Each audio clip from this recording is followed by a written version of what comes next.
Teresa Griffin, Labour MEP for the North West. What went wrong in this case, and what needs to be, corrected now, after 30 years later? This is a terrible miscarriage of justice, and the camel-led strike is now for 30 years. Several of them have died, so we're actually seeking justice not only for them but also for their families. For 30 years they've been trying to find out what happened. Why were they imprisoned? Why did they lose their pension redundancy rights? Why were they sacked when they actually took lawful strike action? Now, they have exhausted every avenue at a UK level, so now it's time for Europe to intervene. They have got the right to petition the European Parliament. Eddie Marnell and the GMB, backed by the GMB, have done this. Eddie is fighting for all of his colleagues who suffered this terrible injustice 30 years ago. And what we can now do, it's petitions today, is hopefully start to ask the questions about why actually at that time the UK contravened treaties of the European Parliament. For instance, the access to a fair trial, basic human rights.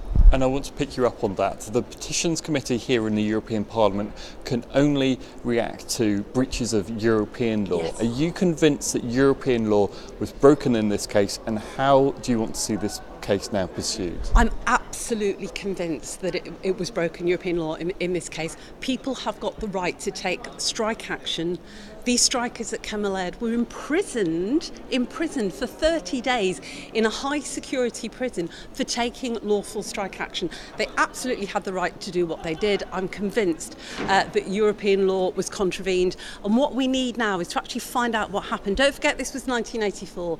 This was the time in the UK when there was an awful lot of anti-trade union sentiment. We need to find out what happened. We need to get the information for the strikers and for their families.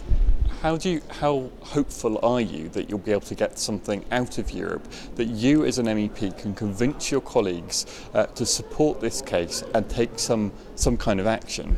We're already working not only with members from the UK who are on the Petitions Committee, but we're working with delegations from right across the 28 member states to actually seek justice in this case and to make sure that those strikers actually have the information that they deserve and that families need. This was a terrible miscarriage of justice. We have collectively in the European Parliament to put this right. And do you think pressure from Europe could make all the difference? Because it can be a very long process to get any action from Europe, but just by the means of it being raised here in the Petitions Committee, do you think that might help the cause? Absolutely. The anniversary is 30 years this month. We're now doing television, we're doing radio, local press and media back home to ratchet up the pressure to make sure that we get justice for the Camel-Led strikers. I am very hopeful. As Eddie said, it's taken them 30 years. We're going to keep working at this until we get justice for Camel-Led strikers.